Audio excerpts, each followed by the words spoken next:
उप मुख्यमंत्री दुष्यंत चौटाला गुरुग्राम के सेक्टर 18 स्थित हरियाणा लोक प्रशासन संस्थान नवनियुक्त 46 आबकारी एवं कराधान और 19 राजस्व अधिकारियों के प्रशिक्षण कार्यक्रम के समापन पर मुख्य अतिथि के तौर पर पहुंचे, जहां उन्होंने ये कहा है कि आबकारी एवं राजस्व विभाग दोनों ही विभाग सरकार की रीढ़ माने जाते हैं। हरियाणा आज पूरे भारतवर्ष में तेजी से आगे बढ़ता हुआ राज्य है।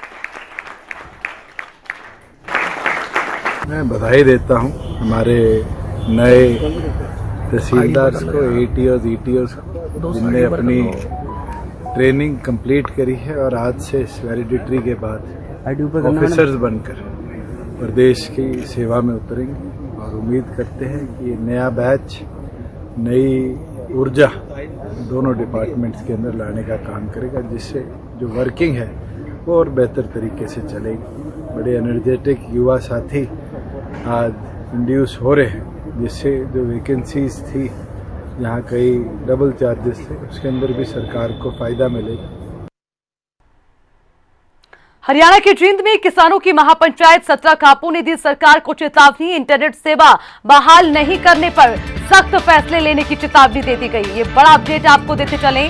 हरियाणा के जींद में किसानों की महापंचायत 17 कापू ने सरकार को चेतावनी दे डाली है और आपको बता दें क्या कुछ उन्होंने कहा है। उनका ये कहना है कि अगर जल्द इंटरनेट को बहाल नहीं किया गया तो उसी के साथ जो है सख्त रुख अपनाया जाएगा। और उसी के साथ जींद खटखड़ टोल प्लाजा पर महापंचायत हुई है, जिसमें बड़ी चेतावनी सरकार को दी गई है। जींद खटखड़ पर यह बड़ी महापंचायत हुई है। किसानों की महापंचायत में सरकार को चेतावनी देते हुए किसान नजर आए। उनका ये कहना है कि इंटरनेट सेवा को जल्द जो है बहाल किया जाए, नहीं तो सख्त एक्शन लिया जा सकता है। इसी खबर पर ज्यादा जानकारी के लिए हमारे संवाददाता हनु सैनी फोन लाइन पर हैं, उनसे ज्यादा अपडेट लेंगे। हनु, आपसे जानना चाहेंगे, इंटरनेट सेवा बहाल नहीं करने पर सख्त फैसला लेने की चेतावनी दे रखे हैं किसान, जरा पूरा अपडेट दें, क्या कुछ कहना है उनका? जी देखिए, मैं आपको बता दूं कि काफी समय से ही कहते में सरकार को किसानों की तरफ से इस तरह की चेतावनियां दी जा चुकी हैं और अभी भी महापंचायत जो जींद में कई सारे इलाकों में भी की जा रही है। हिसार, पानीपत, सोनीपत, झज्जर, कई सारे ऐसे स्टेट हैं जो हरियाणा में जहाँ पे किसान एकत्रित होकर के सरकार को चेतावनी दे रहे हैं कि इंटरनेट सेवा चालू की जाए, जिसके चलते वो आगे अपने जो कोऑर्डिनेशन है वो कर पाएंगे और आगे जो धरना प्रदर्शन उसको भी तेज कर पाएंगे। पर सरकार ने लगातार पिछले कहते हैं 10 दिनों से कहते जो इंटरनेट सेवा है उसको कम कर दिया है और कई जगह तो उनको पूरे अच्छी तरह से बंद कर दिया है। मैं आपको बता दूं कि चंडीगढ़ से ये जारी किया गया था नोटिस और अभी जो दिल्ली से लगते हुए एनसीआर के एरिया हैं, जो हरियाणा के एरिया हैं, कम से कम 9 से 10 एरियो को पूरा इंटरनेट सेवा जो है बिल्कुल बंद कर दी गई है। सिर्फ और सिर्फ कॉलिंग की सुविधा दी गई है, जिसमें सरकार कड़े नियम आजमा रही है और उन पे सब पे नजर रखी हुई है। जो वहाँ से कोई गलत ऐसी बात ना निकल के आ जाए या कोई अनहोनी ना हो, तो उसको लेकर सरकार बड़ी सतर्कता से अपना निशाना बनाई हुई है। ठीक है हनु, बने रहिएगा, आगे भी आपसे अपडेट लेंगे।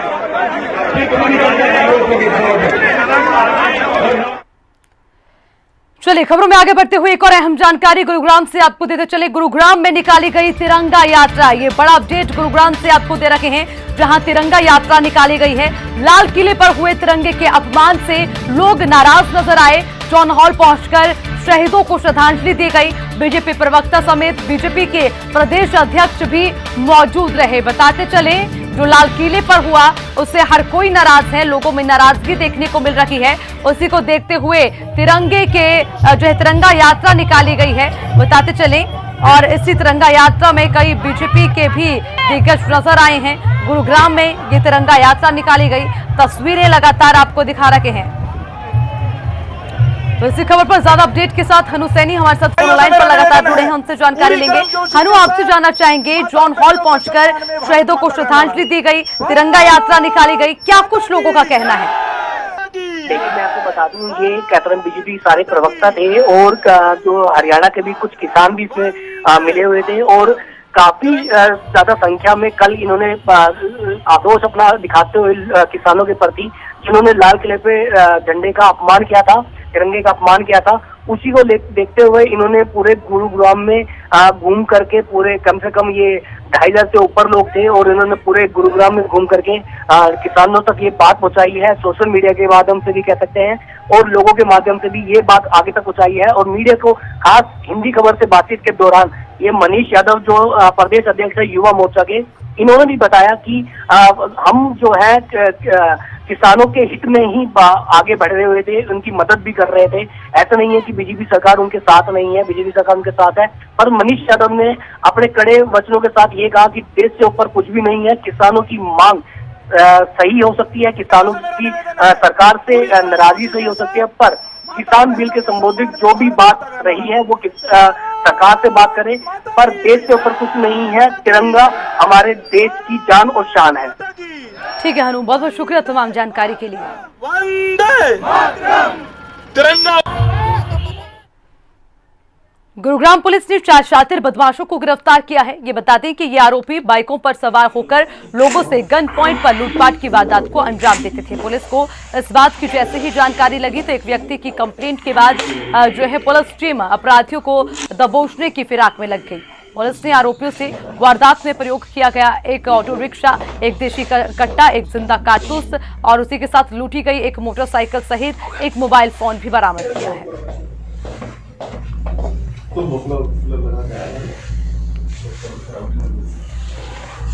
हाँ जी सर।